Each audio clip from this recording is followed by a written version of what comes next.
வணக்கம் விவசாய சொந்தங்களே. நம்ம போன வீடியோவில் அருவா போட்டு பிள்ளை சொரண்டி எடுத்து பார்த்தீங்களா, அது வேறு பாம்பு வேறு வந்துச்சு, அதனால கொஞ்சம் குறை விட்டு போயிட்டோங்க. அப்புறம் இன்றைக்கி பார்த்தீங்கன்னா அருவா போட்டு பில்லுலாம் சொரண்டி எடுக்க வேணாமா, நான் ஒரு கம்பி மாரி ரெடி பண்ணி வந்துட்டு சொல்லிட்டு வெல்டிங் கடைக்கு போய் ஒரு சத்த கம்பி மாரி ரெடி பண்ணி வந்துட்டேங்க. அப்புறம் இந்த கம்பியில் கொஞ்சம் பில்லு சொரண்டி எடுக்க கொஞ்சம் ஈஸியாக தான் இருக்குங்க. ஏன்னா அருவாவில் சொரண்டி எடுத்தால் கொஞ்சம் இதுவாக இருக்குங்க, ஒன்று ஒன்றா சொரண்டி எடுக்கணும். இதில் பார்த்தீங்கன்னா அப்படியே கொத்தாக வந்துடுதுங்க. அப்புறம் வாரி போடுறதுக்கு ஈஸியாக இருக்குது. அப்புறம் பார்த்தீங்கன்னா நான் பில்லுங்களை கொஞ்சம் கும்பலாக சேர்த்துட்டே போயிருந்தேன். அம்மா பார்த்தீங்கன்னா வாரி போட்டே இருந்தாங்க.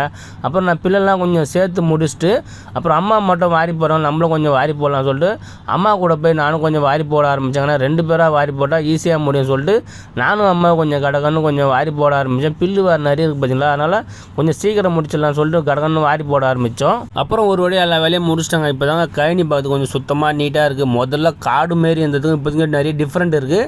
கமெண்டில் நீங்களே சொல்லுங்கள். ஓகே ஃப்ரெண்ட்ஸ், நாங்களும் வீட்டுக்கு கிளம்பிட்டோம். நாளைக்கு ஒரு நல்ல வழிபாட சந்திக்கலாம்.